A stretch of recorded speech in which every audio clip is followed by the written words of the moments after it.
Keep experimenting. Seek out people who genuinely want to teach you, and don't be too bothered about what other people say. I found in my career over nearly 60 years, especially the established bonsai fraternity are very controlling. Don't do this, don't do that. My philosophy is always do what you enjoy. I don't go by rules. There are no rules as such, they're only guidelines. Always enjoy it, that's the main thing. Enjoy what you do, and there is no right or wrong way. There is always a different way. If your way is different and you enjoy it, you can be creating a new style, new genre. It's not important. But the main thing is to enjoy it, and you should feel good about it. It's very, very nice of you to take this time. I'm sorry, I got the dates mixed up, and I was having a meeting where I managed to have a quick video meeting with this guy. So you started with bonsai, but like all of us, you just start with a few sticks in a pot. That's right. And you enjoy it. Now we're sitting here at, 8 hectares of 4 hectares. prime UK bonsai property. How do you get from, I have a few trees in a pot, and you have managed to build up this UK empire almost? You don't realize. People think when they look at these beautiful surroundings, it's gifted to you. What they don't realize is that before I came into bonsai, I was already winning 3 Chelsea gold medals as an amateur. I was the chairman of the British Bonsai Association. From very mediocre ranks, I became the chairman and all that. So when I saw this property, I was a civil servant, government servant. But that bonsai was only a hobby, completely tame hobby. And in fact, it's almost the anniversary, 19th of September, 1985. I was looking for a piece of land to rent because my previous house had 1/3 acre garden, which is quite a big garden. But I was running out of space to keep my bonsai. My wife picked up this paper which came to the letterbox and said, look here, there's this house with 4.5 acres of land, 5 greenhouses, and it's got a lot of money. It was about 3 or 4 times the value of my big semi-detached house in Purley. So we set out to fun, let's go and see it. You don't know how I'm looking at it. So when we came here, it was a derelict place. All the greenhouses, wooden greenhouses, were falling down. You walked into the greenhouse, a sheet of glass would fall on your head. It was a danger to that. But there were 5 of them, very old. They were built in, I think, just before the war in 1937 or something. So they were all very old. And it was just a field of weeds, brambles, the thistles and brambles, 10 foot high, jungle everywhere. Tumble down wooden greenhouses and old brick bats everywhere. And I saw the potential. And I tried to mow the grass with mowers that didn't start. You know how these old 2-stroke mowers, you pull it for 1 hour, it doesn't start. So all these things people never see. You see this, you think everything is like that where you found it. It started from very, very difficult beginnings. I had some idea of what bonsai, and my dream was to take early retirement. So my dream was to wait till I was 55, get early retirement and start a hobby business. I didn't see that, but at the age of 45 I saw the potential. And many people say 45 is too late to become an entrepreneur, but I think it's a good age because you have some experience. But the only problem is you've got young children. My children were only like 10 or 12 years old at the time. I continued working for 3 years. I was telling the people at work, I want to quit. They said, no, we won't let you go. So rather than quit for 3 years, I did 2 jobs. That means leave home at 7:30, go up to London to work, come home at 7:30 or 8, because sometimes I used to have to go to the House of Commons to work for ministers and all that. Come back at 8 or 9 and water the plants. 3 years, hard life, doing 2 jobs. Over the weekend, I try and sell a few bonsai. During the weekdays, my wife used to meet 1 or 2 people who came to the nursery. She didn't know the difference between a pine and a maple. It was as bad as that. And that's how it started. And I worked single-handed. So for the first 3 years, we never employed anyone. Maybe after 4 years, we took on one guy part-time. Then after 5 years, I think 1989, I took on my first person. So I came in 86 years. Maybe after 3 years, we could employ one person. So it was one person for many, many years. How many people do you now have working at the nursery? 9, including myself. 8 plus 1, 9. Trees were only saplings, 1-year-old trees, they become after 36 to 38 years, they become big. Even those pines were like pencil thick, they become like that. So do you sometimes get sentimental when you are selling a pine that you've actually been growing for 30, 40 years sometimes. yourself? I think about 20 years ago I ceased to do that. You can't hang on forever. If someone wants to buy a tree and you have to live, you have to...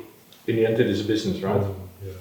How do you keep that positivity for people who are actually really just starting up and they're just not able or willing to pay 50 or 100 quid for a tree and they start with just a short small maple as a triumph? No, I think you've got to teach them that there is some element of patience involved. Bonsai is about patience. You can't get away from that fact. I know I can make a tree that looks like a bonsai in 3 minutes, but it's not the same as you see a tree which has been matured for 30 years or 50 years, different quality. So if you're prepared to give that investment in time, you will get there. Well, I get another lot of people that say, I'm just retired, I want to take up a hobby. They also do it, but I think it may be a bit late, although I shouldn't say that, because as I told you, dancing is my main interest. I started learning to dance at the age of 72, but I compete in Blackpool as well on certain genres of dance. So it's never too late to start. I couldn't swim till the age of 55. I learned to swim from the age of 55, and in about 5 years' time, I became a swimming coach. I was going all over the world. What is your favourite genre of dance? I do a thing called West Coast Swing and a thing called Expressive. I liked your remark just now that you said, well, you're never too old to start. Does that also mean that you're never too old to start off cuttings or seedlings? Not at all, not at all. It's all about getting the enjoyment from doing it. Like, I still plant trees in my field.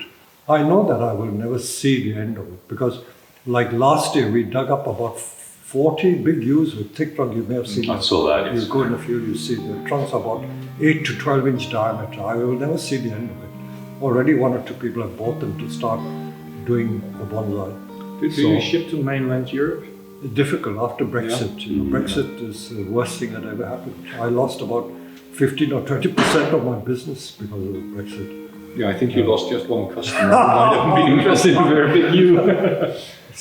What you very often see, the bread and butter of a nursery is you import a large volume and you sell those on quickly. Whereas here you walk around and you have the feeling that a large part of the sales are also homegrown, home developed. I think more than half is homegrown.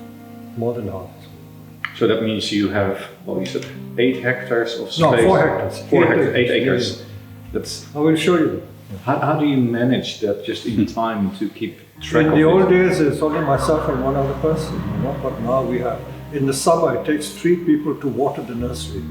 From 9 o'clock to 6 o'clock, they're watering on a very hot day. It's very difficult to water. That's the biggest job. You're not running an automated watering system for... No, it doesn't work. I have tried automated, but it is not only wasteful because the sprinkler will wet the ground, how much of it goes in the pot. Different size pot, you've got to keep all the same size pot to have it to work properly. Because they're different size pot, different types of trees, automated system doesn't really work. So there's no substitute other than watering by hand. It is, as they say, one of the most difficult jobs in bonsai, to water correctly. This year our maples suffered a lot because our staff didn't appreciate how much water they need.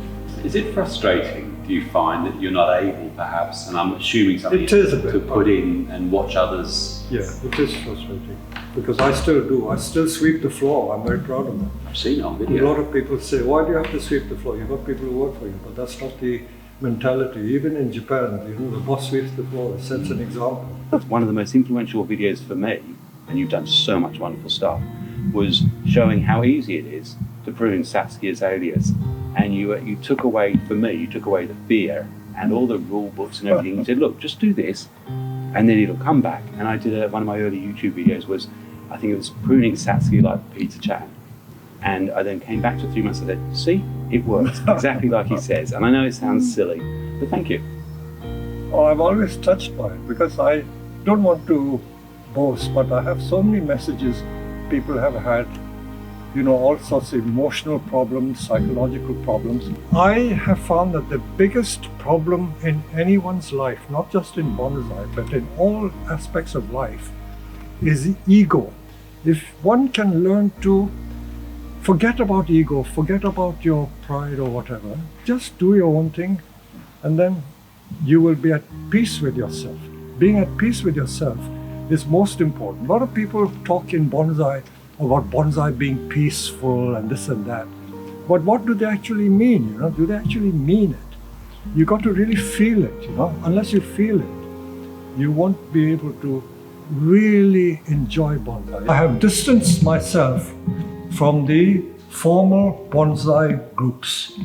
In the early days, I was chairman of a very big society, British Bonsai Association, that had 800 members from 1980 to 87. I have distanced myself from groups because there is too much politics and infighting. At my age, I can afford to say these things because I do not care. I do not care what people say. I'm quite happy within my own skin. People recognize me for what I do.